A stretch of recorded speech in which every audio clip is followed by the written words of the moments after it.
আল্লাহ তাআলা কাউকে ভালোবাসলে, পছন্দ করলে তাকে আল্লাহ রাব্বুল আলামিন দ্বীনের প্রতি আকর্ষণ এবং টান দিয়ে দেন। আপনারা এই মজলিসে এসেছেন, এখানে শুধুমাত্র দ্বীনের কথা, কোরআন এবং হাদিসের কথা হবে ইনশাআল্লাহ। অতএব এই মজলিসে আসা মানে হলো দ্বীনের প্রতি আপনাদের টান এবং আকর্ষণ আছে। তো আল্লাহ তাআলা যে টান এবং আকর্ষণ দিয়েছেন আমাদেরকে, এই জন্য আল্লাহকে আমরা অন্তরস্থল থেকে শুকরিয়া জানাবো ইনশাআল্লাহ। শুকরিয়া জানালে কি হবে? আল্লাহ বলেছেন লা ইন শাকারতুম লা আযীদান্নাকুম, যদি তোমরা শুকরিয়া আদায় করো, কোনো নেয়ামত পাওয়ার পর কৃতজ্ঞতা জানাও আল্লাহ তাআলার, তাহলে সে নেয়ামত আল্লাহ আরো বাড়িয়ে দিবেন। অতএব আমরা আল্লাহর কাছে কৃতজ্ঞ থাকব, তাহলে আল্লাহ তাআলা নেয়ামত আরো বৃদ্ধি করে দিবেন। আর যদি কেউ অকৃতজ্ঞ হয়, তাহলে আল্লাহ তাআলার শাস্তি বড় কঠোর, বড় কঠিন। আল্লাহ তাআলা আমাদেরকে হেফাজত করেন। মুহতারাম হাজরিন, কোরআনে কারীমের গুরুত্বপূর্ণ আয়াত আমি তেলাওয়াত করেছি। নবী করিম সাল্লাল্লাহু আলাইহি সাল্লামের অসংখ্য হাদিসের ভান্ডার থেকে দুটি হাদিস আমি পাঠ করেছি। আয়াত এবং হাদিসে যে বিষয়ে আলোকপাত করা হয়েছে অত্যন্ত গুরুত্বপূর্ণ একটি বিষয়। সে বিষয়ে আমাদের সমাজের বহু মানুষের মধ্যে অবহেলা আছে। আপনাদের এত অঞ্চল, এই দিনাজপুর, রংপুরের অনেক মুসলিম ভাই বোনরা আছেন যারা এ বিষয়ে যথেষ্ট দুর্বলতা তাদের মধ্যে আছে, অথচ একজন মুসলমান হিসেবে এই বিষয়ে দুর্বলতা আল্লাহর কাছে কখনোই গ্রহণযোগ্য হবে না। সে বিষয়টি হলো 5 ওয়াক্ত সালাত। 5 ওয়াক্ত সালাত, 5 ওয়াক্ত নামাজ। এ সম্পর্কে আল্লাহ রাব্বুল আলামিন কোরআনে কারীমে বারবার আমাদেরকে নির্দেশ করেছেন, একবার দুইবার না, পুরো কোরআন জুড়ে দেখবেন, একেবারে শুরুতেই দেখবেন আলিফ লাম মিম যালিকাল কিতাব লা রাইবা ফীহি হুদাল লিল মুত্তাকিন আল্লাযীনা ইউমিনুনা বিল গায়ব ওয়া ইউকিমুনাস সালাহ। প্রথম পৃষ্ঠা কোরআনের, সেখানে আল্লাহ তাআলা সালাতের কথা বলেছেন, নামাজের নির্দেশ করেছেন। কোরআনে কারীমের একেবারে শেষের দিকে আপনি চলে যান, সেখানেও দেখবেন আল্লাহ তাআলা সূরা মাউনের মধ্যে বলেছেন ফাওয়াইলুল লিল মুসাল্লিন আল্লাযীনা হুম আন সালাতিহিম সাহুন। ওই নামাজীদের জন্য ধ্বংস অনিবার্য, যারা নামাজ পড়ে কিন্তু ঠিকমতো পড়ে না, গাফলতি করে, অলসতা করে, উদাসীনতা করে। এই মানুষগুলোর জন্য ধ্বংসের বার্তা আল্লাহ তাআলা কোরআনের শেষের দিকে দিয়েছেন। প্রথম পৃষ্ঠাতেও নামাজের কথা, শেষের পৃষ্ঠার দিকেও নামাজের কথা, আর গোটা কোরআন জুড়ে আল্লাহ তাআলা সালাতের কথা বলেছেন। শুধু এখানেই শেষ নয়, আপনার আমার প্রাণের নবী সাল্লাল্লাহু আলাইহি সাল্লাম তিনি দুনিয়া থেকে যখন চলে যাচ্ছেন, একেবারে জীবনের শেষের দিকে এসে তিনি ওসিয়ত করেছেন, তিনি আমাদেরকে সাবধান করেছেন, সতর্ক করেছেন, আসসালাহ আসসালাহ ওয়া মা মালাকাত আইমানুকুম। মানুষের জীবনের একেবারে শেষ মুহূর্তের শেষের দিককার ওসিয়ত হয় সবচেয়ে গুরুত্বপূর্ণ। সারা জীবনের সকল নির্দেশের, সকল নিষেধের, সকল নির্দেশনার জিস্ট এবং খোলাসা আর নির্দেশ দিয়ে থাকে জীবনের শেষ মুহূর্তে। আমাদের প্রিয় নবী সাল্লাল্লাহু আলাইহি সাল্লাম জীবনের শেষ মুহূর্তে আমাদেরকে, গোটা মানব জাতিকে, মুসলমানদেরকে, কিয়ামত পর্যন্ত আগত সকল ইমানদারকে তিনি নসিহত করেছেন আসসালাহ আসসালাহ। তিনি আমাদের ওসিয়ত করেছেন তোমরা নামাজের ব্যাপারে সাবধান হবে, সতর্ক হবে, দায়িত্বশীল হবে। সলাহ সলাহ বলে গেছেন তিনি। ভাইরা আমার, নামাজ ইসলামের এরকম একটি কাজ যে ঈমানের পর নামাজের চাইতে গুরুত্বপূর্ণ কোনো কাজ ইসলামে দ্বিতীয়টা আর নাই। কোরআনের শুরুতে আপনি দেখবেন নামাজ, শেষে দেখবেন নামাজ, মাঝখানে দেখবেন জায়গায় জায়গায়, পাতায় পাতায় নামাজ। নবী করিম সাল্লাল্লাহু আলাইহি সাল্লামের জীবনের শুরুর দিকের নির্দেশ দেখবেন নামাজ, একেবারে জীবনের শেষ মুহূর্তের নির্দেশ হলো কি? নামাজ। ভাইরা আমার, এই জন্য কোরআনে হাকিমে আল্লাহ রাব্বুল আলামিন বলেছেন হাফিজু আলাস সালাওয়াত। ইমানদারদেরকে আমাদের মালিক, আমাদের রব নির্দেশ করছেন তোমরা 5 ওয়াক্ত নামাজের প্রতি যত্নবান হবে, যত্নশীল হবে, ঠিকমতো আদায় করবে। ওয়াসসালাতিল ওয়াসতা, বিশেষ করে স্পেশাল ভাবে মধ্যম যে নামাজ আছে, মুফাসসির উলামায়ে কেরাম বেশিরভাগ বলেছেন আসরের নামাজের কথা বলা হয়েছে এখানে, যে এই নামাজের প্রতি বিশেষভাবে যত্নশীল হবে। অনেক উলামায়ে কেরাম অন্য নামাজের কথাও বলেছেন। ফজরের নামাজের কথা বিশেষভাবে নবী সাল্লাল্লাহু আলাইহি সাল্লাম বিভিন্ন হাদিসে গুরুত্ব আরোপ করেছেন। নামাজ তো অনেকেই পড়ে, দেখবেন ফজরের সময় আসতে পারে। নবী সাল্লাল্লাহু আলাইহি সাল্লাম বলেছেন মুনাফিক এবং মুসলমান এই দুইজনের মধ্যে একটা পার্থক্য আছে। অনেক পার্থক্যের মধ্যে একটা পার্থক্য হলো ফজর এবং আসর, এই দুই ওয়াক্ত নামাজ ইমানদারের জন্য পড়া অনেক সহজ হয়। যার অন্তরের মধ্যে নেফাকি আছে, কপটতা আছে, ইমান নিয়ে সন্দেহ সংশয় আছে, দুর্বলতা আছে, ওই কপাল পড়া হতভাগার জন্য ফজর পড়াটা কষ্ট হয়ে যায়, অর্থাৎ সে ফজর পড়তে পারে না। ভাইরা আমার, আমরা প্রত্যেকে যদি নিজের অবস্থানকে এই প্যারামিটার দিয়ে মাপার চেষ্টা করি, তাহলে দেখতে পাবো আমাদের ইমানের অবস্থা কোন জায়গা। পাঁচ ওয়াক্ত নামাজের নির্দেশ এত গুরুত্বপূর্ণ, বারবার করে আল্লাহ তাআলা স্মরণ করিয়েছেন, তার রাসূল সাল্লাল্লাহু আলাইহি ওয়াসাল্লাম স্মরণ করিয়েছেন, জীবনের শেষ মুহূর্তে স্মরণ করাচ্ছেন। কারণ এই নামাজ ছাড়া আখিরাতে একটা কদম আমরা সামনে আগাতে পারবো। প্রতিটা কদমে এই নামাজের প্রভাব আমাদের থাকবে। চেহারার উজ্জ্বলতা থাকবে ওযুর কারণে, সিজদার অঙ্গগুলো আলোকিত থাকবে সালাতের কারণে।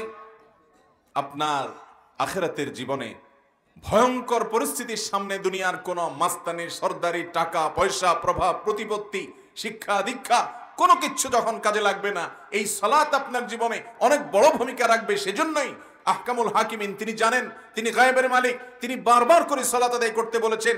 নবী করিম সাল্লাল্লাহু আলাইহি সাল্লামকে আল্লাহ মেরাজে নিয়ে দেখিয়েছেন নামাজ না পড়লে তার পরিণাম কি হয়, নামাজি ব্যক্তির তার পুরস্কার কি হয়।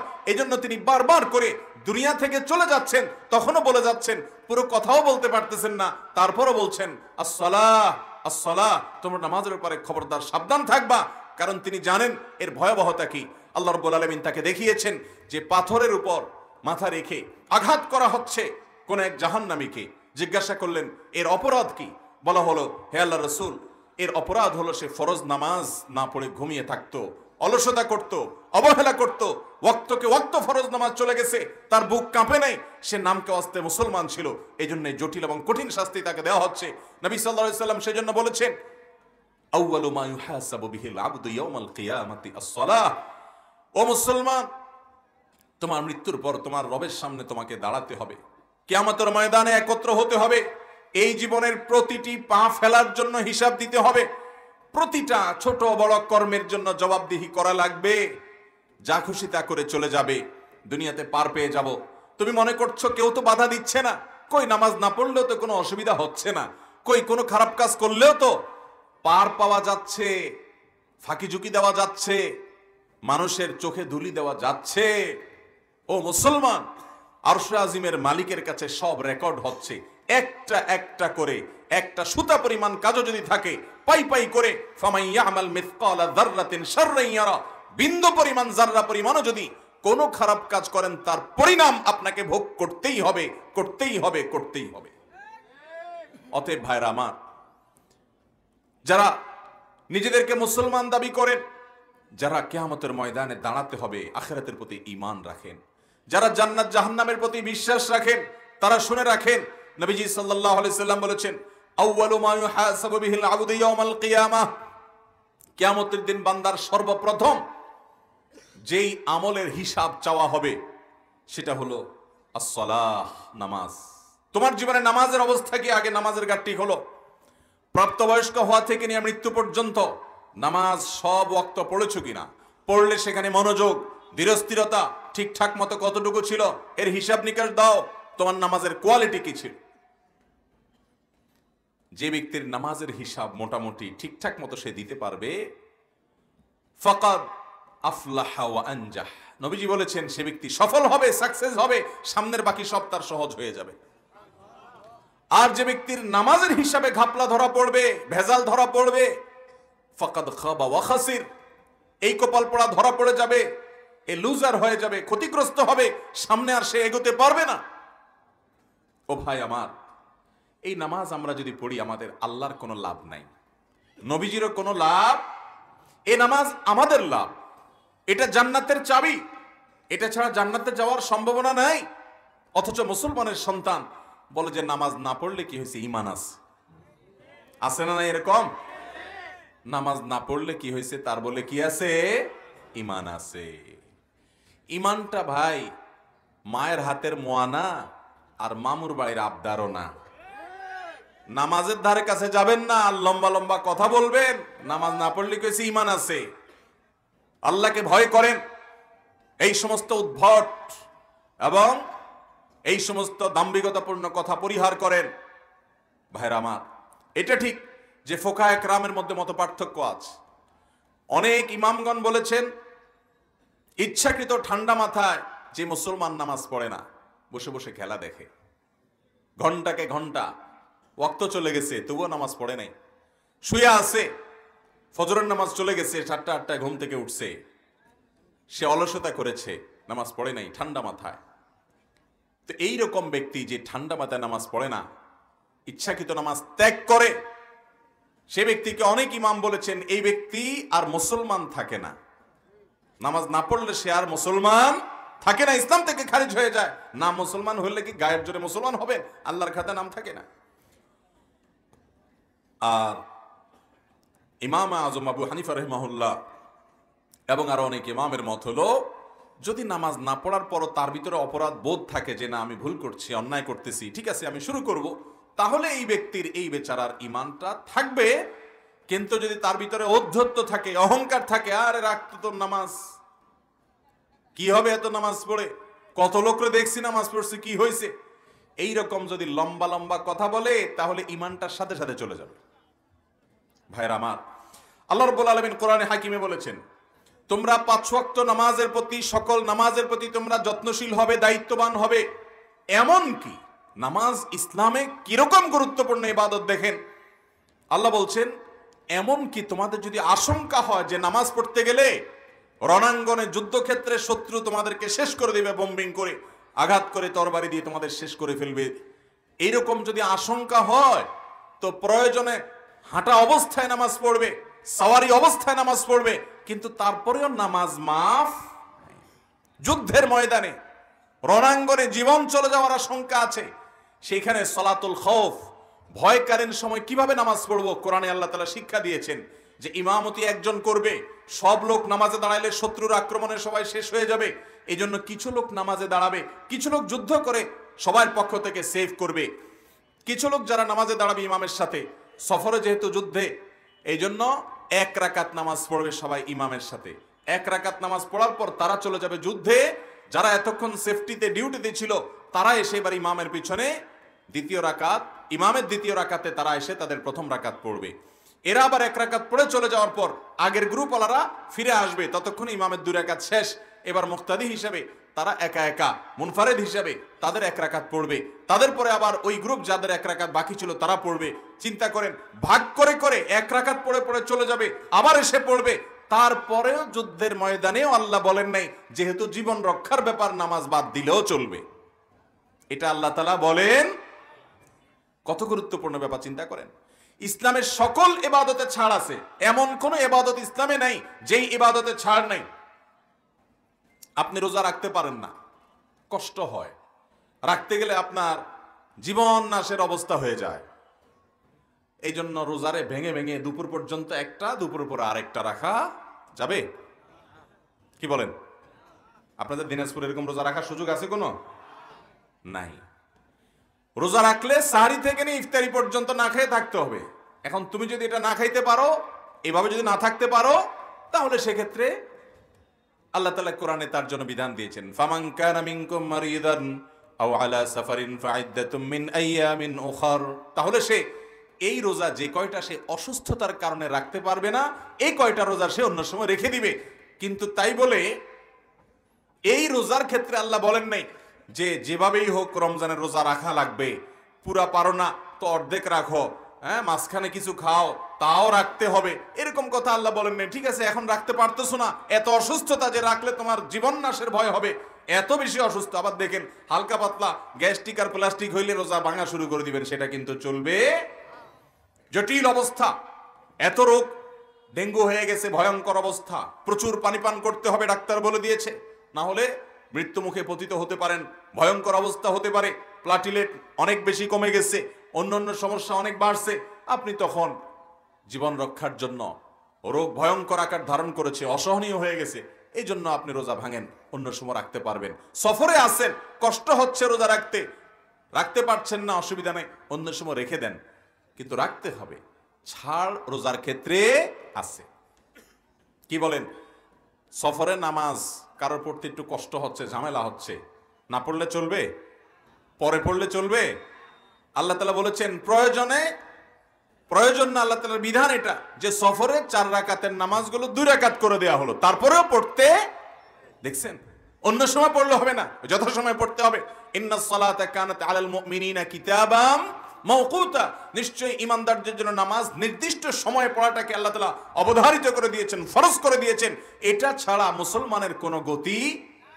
ভাইরা আমার, আপনি দেখুন, একজন মানুষ সমুদ্রে ডুবে গেছে,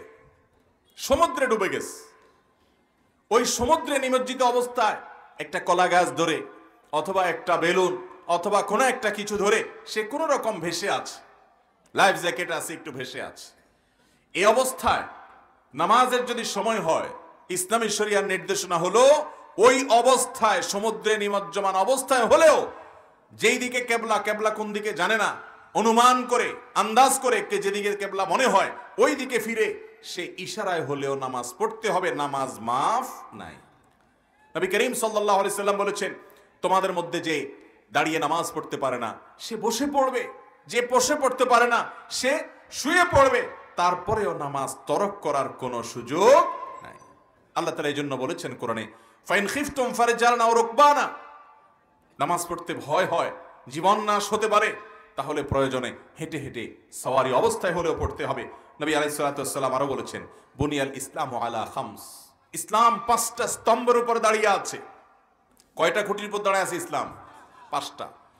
একটা ঘরের সাথে যদি ইসলামকে তুলনা করা হয়, একটা ঘর যেরকম অনেক কিছু লাগে, ইসলামেও অনেক কিছু লাগে। এর ভিতরে মেইন যেগুলো খুঁটি, পিলার, সেই ইসলামের পিলার হলো 5টা। এর ভিতরে প্রথম পিলার হলো কালিমাতুশ শাহাদা, আল্লাহর একত্ববাদের সাক্ষ্য দেওয়া এবং মুহাম্মদ সাল্লাল্লাহু আলাইহি ওয়াসাল্লাম যে আল্লাহর রাসূল সে কথার সাক্ষ্য দেওয়া। এটা হলো ইসলামের 1 নম্বর খুঁটি। 2 নম্বর খুঁটি কি? 5 ওয়াক্ত সালাত, 5 ওয়াক্ত নামাজ। 3 নম্বর খুঁটি হলো যাকাত। 4 নম্বর খুঁটি হলো রোজা রমজান মাসের, আর 5 নম্বর খুঁটি হলো বাইতুল্লাহর হজ করা। তাহলে 5 খুঁটির ভিতরে ইমানের পরে সবচেয়ে ভালো কাজ হলো নামাজ। নামাজের চাইতে গুরুত্বপূর্ণ কোনো কাজ ইমানদারের কাছে আর হতে পারে না। ভাইরা আমার, কোরআনে কারিমে আল্লাহ তাআলা বলেছেন, যারা জাহান্নামে যাবে, জাহান্নামী লোকগুলোকে জিজ্ঞাসা করা হবে, মা সালাকাকুম ফি সাকার, তোমাদেরকে জাহান্নামে কোন কাজে নিয়ে এসেছে, কি কারণে তোমরা জাহান্নামে আসলা? ক্বালু লাম নাকু মিনাল মুসাল্লিন ওয়া লাম নাকু নুত'ইমুল মিসকিন। তারা বলবে, আমরা জাহান্নামে আসছি, এর প্রথম কারণ হলো যে আমরা মুসল্লি ছিলাম না, নামাজ পড়তাম না। ভাইরা আমার, এটি জাহান্নামে যাওয়ার অন্যতম প্রধান কারণ। খলিফাতুল মুসলিমিন ওমর ফারুক রাদিয়াল্লাহু তাআলা আনহু বলেছেন, লা হাজ্জা ফিল ইসলাম লিমান তারাকাস সালাহ, যে ব্যক্তি নামাজ ত্যাগ করে ইসলামে তার কোনো অংশ নাই, কোনো হিস্সা নাই। ও মুসলমান, আর যা করেন না করেন, 5 ওয়াক্ত নামাজ আপনি ছাড়তে পারেন না। প্রতিদিন 5 বার পুরুষ হিসাবে মসজিদে আপনাকে হাজিরা দিতে হবে। নবী করিম সাল্লাল্লাহু আলাইহি ওয়াসাল্লাম বলেছেন, যদি কেউ 5 ওয়াক্ত নামাজ জামাতের সাথে ঠিকঠাক মতো আদায় করে, মহিলারা বাসায় আউয়াল ওয়াক্তে সময় মতো ঠিকঠাক মতো ভালো মতো যদি সময় মতো তারা আদায় করে, তো আল্লাহ রাব্বুল আলামিন ওই ব্যক্তির 1 ওয়াক্ত পড়ার পর পরবর্তী ওয়াক্ত পর্যন্ত যত ছোটখাটো গুনাহ হয়, এই 2 ওয়াক্তের মধ্যবর্তী সময়ের সমস্ত ছোটখাটো গুনাহকে আল্লাহ তাআলা মাফ করে দেন। ভাইরা আমার, 5 ওয়াক্ত সালাত আদায় করবো তো ইনশাআল্লাহ? আমরা সবাই 5 ওয়াক্ত নামাজ পড়বো তো ইনশাআল্লাহ? আল্লাহ রাব্বুল আলামিন আমাদের সবাইকে সে তৌফিক দান করুন। সবাই কোরআনে কারীমে সে নির্দেশনা দেখবেন। আল্লাহ তাআলা বলেছেন, ফাইন তাবু ওয়া আকামুস সালাহ ওয়া আতাউজ যাকাহ ফাইখওয়ানুকুম ফিদ্দীন, তোমাদের ধর্মীয় ভাই, ধর্মের ভাই, মুসলমান ভাইকে যদি কেউ শিরক থেকে, কুফর থেকে তওবা করে আসে এবং নামাজ কায়েম করে, যাকাত আদায় করে, এই মূল কাজগুলো করলে সে তোমাদের ধর্মীয় ভাই। এই মূল কাজগুলো যদি কেউ না করে, সে তোমাদের মুসলমান ধর্মের ভাইও হতে পারে। অতএব 5 ওয়াক্ত নামাজ পড়বো তো ইনশাআল্লাহ? ভাইরা আমার, আমরা আল্লাহকে খুশি করার জন্য আজকের মাহফিলের ময়দান থেকে আসুন, নিজের সঙ্গে নিজে আমরা বোঝাপড়া করে ফেলি। আমরা এখানে আজকে নিজেরা নিয়ত করে ফেলি যে আমি নামাজ যত নষ্ট করেছি, আল্লাহর কাছে লজ্জিত হয়ে মাপ চেয়ে, অনুতপ্ত হয়ে আল্লাহ তাআলা আমাকে এখনো নিঃশ্বাস দিয়েছেন। ও যুবক ভাইরা যারা মসজিদে যান না, যাদেরকে আল্লাহ শক্তি দিয়েছেন, সামর্থ্য দিয়েছেন, নামাজ পড়েন না, রুকু সেজদা করেন না। একটা বয়স আসবে ভাই, তখন সেজদা করতে চাইবেন, কিন্তু শরীরে আর কুলাবে না, মেরুদণ্ড এমন অবস্থা হয়ে যেতে পারে যে রুকু সেজদাটাও আর করতে পারবেন না। এখন সেজদা করছেন না, একটা সময় সেজদা করতে চাইবেন কিন্তু আর পারবেন। কিয়ামতের ময়দানে আল্লাহ রাব্বুল আলামিন এর সত্তা জাতে পাক যখন আসবে সামনে, অনেক লোক, আল্লাহ সবাইকে ডাকবেন, সবাই যেন আল্লাহকে সিজদা করে সরাসরি আল্লাহকে সিজদা করতে। সেদিন ওই সমস্ত লোক পারবে যারা দুনিয়াতে আল্লাহকে সিজদা করেছে, আর বাকি লোকরা চেষ্টা করবে কিন্তু সেদিন কপাল পোড়ারা সিজদা করতে পারবে না। ও ভাই আমার, সময় থাকতে আসুন আমরা সংশোধন হই, তওবায়ে নাসুহা করি। আমাদের 5 ওয়াক্ত নামাজ আমাদের আখিরাতকে সুন্দর করবে, আমাদের দুনিয়াকে সুন্দর করবে, আমাদের জীবনে বরকত দিবে, আমাদের সর্বদিক থেকে কল্যাণ এনে দিবে। 5 ওয়াক্ত নামাজ পড়া ছাড়া মুসলমানিত্বের দাবি করা এটা তার সাজে না। অতএব 5 ওয়াক্ত নামাজ পড়বো তো ইনশাআল্লাহ। আজকের এই মজলিসে, আজকের এই মাহফিলে আমরা যদি 10-20 জন 50 জন মানুষও যদি মনে মনে নিয়ত করেন যে আমি আজ থেকে আর নামাজ ছাড়বো না, আমার জীবনে নাকের ডগায় নিঃশ্বাস যতদিন থাকবে, আমার জীবন চলে যাবে, সব চলে যেতে পারে, আমি নামাজ ছাড়বো না। কারণ ইসলামে সব ইবাদতে ছাড় আছে, নামাজে ছাড় নাই ভাই, নামাজে ছাড় নাই। এটা সর্বাবস্থায় করতে হয়। আপনি দেখেন কত গুরুত্বপূর্ণ হলে দাঁড়িয়ে নামাজ পড়তে না পারলে বসে পড়েন, বসেও পড়তে পারেন না শুয়ে শুয়ে পড়েন, ওযু করতে পারেন না তায়াম্মুম করে করেন, আল্লাহু আকবার, তারপরেও মাফ নাই। আপনাকে পড়তেই হবে। কেবলামুখী হবেন, কেবলা কোন দিকে চিনেন না তো আন্দাজ করে পড়েন, তারপরেও পড়তে হবে। এমন কি সতর ঢাকার মতো কাপড় নাই, এমন কোন বিপদে আছেন, জেলে জরুমে কোন জায়গায় আছেন, ওয়াক্ত হয়ে গেছে, তারপরও আপনাকে নামাজ পড়তে হবে। ওই ফরজ তরক হলেও নামাজ পড়তে হবে। ভাইরা আমার, কত গুরুত্বপূর্ণ বিষয় যে কখনো ছাড় নাই। আমাদের প্রাণের নবী সাল্লাল্লাহু আলাইহি ওয়াসাল্লাম তার জীবনের সর্বশেষ মুহূর্তে যখন তিনি দুনিয়া থেকে চলে যাবেন, অসুস্থ, এত দুর্বল হয়ে গেছেন, যাদেরকে আল্লাহ মদিনায় যাওয়ার তৌফিক দিয়েছে, মসজিদে নববীতে যারা গিয়েছেন তারা জানেন নবীজি সাল্লাল্লাহু আলাইহি সাল্লামের কবর যেখানে এখন আছে, এই জায়গাটাতে ওনার বাসা ছিল। আর মসজিদে নববীতে ওনার যে মিম্বরটা আছে, এই বাসা থেকে মিম্বর আমাদের এই পুরো প্যান্ডেলটার এই মাথা আর ওই মাথা এতটুকু হবে না, আরো কম। মিম্বর পর্যন্ত হেঁটে এসে মসজিদে জামাতে শামিল হবেন, মসজিদের সাথেই তার বাসা, তিনি সেখান থেকে ভিতর দিয়ে হেঁটে, দরজা আছে, এই পর্যন্ত এসে যে নামাজ পড়বেন এই শক্তি তার শরীরে ছিল না। নবীজি সাল্লাল্লাহু আলাইহি সাল্লাম তখন দুজন সাহাবীকে ডাকলেন, আলী এবং আব্বাস রাদিয়াল্লাহু তাআলা আনহুমা, এই দুইজনকে ডেকে বললেন কাছে আসো। তারপর 2 হাতটা তাদের কাঁধের উপর তুলে দিলেন। গোটা শরীর উঠানোর মতো ক্ষমতা তার ছিল না, নবীজি পুরো শরীরের ভার তাদের উপর ছেড়ে দিলেন। তাদের 2 কাঁধে 2 হাত রেখে পাগুলোতে মাটির সাথে টানতে টানতে তারা নিয়ে আসলেন তাকে মিম্বরের কাছে। নবীজি সাল্লাল্লাহু আলাইহি সাল্লাম ইমামতি করে নামাজ পড়ানোর মতো দাঁড়িয়ে সেই ক্ষমতা তার ছিল না। তিনি আবু বকরকে অনুরোধ করলেন আপনি ইমামতি করেন। আম্মা জান আয়েশা রাদিয়াল্লাহু তাআলা আনহা, তিনি জানেন তার বাবা নরম দিলের মানুষ, নবীজি সাল্লাল্লাহু আলাইহি সাল্লামের সামনে ইমামতি করতে তার বুক কাঁপবে, তিনি পারবেন না। আবু বকর রাদিয়াল্লাহু তাআলা আনহু কাচুমুচু করছেন, অপারগতা প্রকাশ করছেন, লাজুক মানুষ ছিলেন। আম্মা জান আয়েশা বলেন, হে আল্লাহর রাসূল, আমার বাবা বড় নরম দিলের মানুষ, বড় কোমল মনের মানুষ, উনি আপনার সামনে ইমামতি করতে পারবে না, আপনি কষ্ট করে আপনি ওনাকে এর জন্য মাজুর হিসাবে রাখেন, ছাড় দেন, উনি পারবে না আপনার সামনে নামাজ পড়াতে। এত সম্মান নবীজি সাল্লাল্লাহু আলাইহি সাল্লামকে করতেন, এত ইজ্জত তাকে করতেন। তখন নবী সাল্লাল্লাহু আলাইহি সাল্লাম নিজে ইমামতি করেছেন মাজুর অবস্থায়, তারপরেও 2 জনের কাঁধে ভর করে 2 পাকে মাটির সাথে টানতে টানতে নিয়ে গেছেন, তারপরেও বাসায় নামাজ পড়েন নাই। ও যুবক, আল্লাহর নবী যার পূর্বের পেছনে সবকিছু মাফ, যিনি জান্নাতীদের সর্দার, যিনি নবীদের সর্দার, যিনি আল্লাহর এত প্রিয় মানুষ, তিনি বাসায় নামাজ পড়লেও তো হইতো, কিন্তু ওই সময় পর্যন্ত জীবনের এরকম গুরুত্বপূর্ণ সময়, মৃত্যু মুখে পতিত, ভয়ঙ্কর অসুস্থ, এত দুর্বল শরীর নিয়ে নবীজি মসজিদের বাইরে নামাজ পড়েন নাই। আর ও যুবক, তুমি মসজিদে যাচ্ছ না, কিয়ামতের ময়দানে তোমার মালিকের সামনে তুমি মুখ দেখাবে কিভাবে? তুমি কিভাবে জবাবদিহি করবে? দিন এক সময় শেষ হয়ে যাবে ভাই, শক্তি এক সময় শেষ হয়ে যাবে। যখন বৃদ্ধ হয়ে যাবেন তখন মসজিদ থেকে আপনাকে কেউ টেনেও বের করতে পারবে না, তখন মসজিদ থেকে কেউ টেনেও বের করতে পারবে না। মুয়াজ্জিন দরজা বন্ধ করে দিলে তার সাথে ঝগড়া করবেন, যে দরজা বন্ধ করার দরকার কি, একটু আল্লাহর ঘরে বসে তসবিহ তাহলিল পড়ি, একটু তেলাওয়াত করি। ভাইরা আমার, ওই বৃদ্ধ বয়সে ইবাদত করতে চাইবেন, কিন্তু যৌবন বয়সটা শয়তানকে দিয়ে দিবেন। বৃদ্ধ বয়সটা শুধু আল্লাহর জন্য রেখে দিবেন, যৌবন বয়সটা ইবলিসের কথা অনুযায়ী চলবেন, নিজের মন মতো চলবেন। কোন মুখে আল্লাহর কাছে জান্নাত দাবি করবেন? 5 ওয়াক্ত নামাজ পড়বো তো ইনশাআল্লাহ। আমি কিছু হাত চাই, গণহারে না। ওয়াজ মাহফিলে গণহারে হাত সবাই তুলতে পারে, হাত তুলতে পয়সা করেই লাগে না, আমি জানি।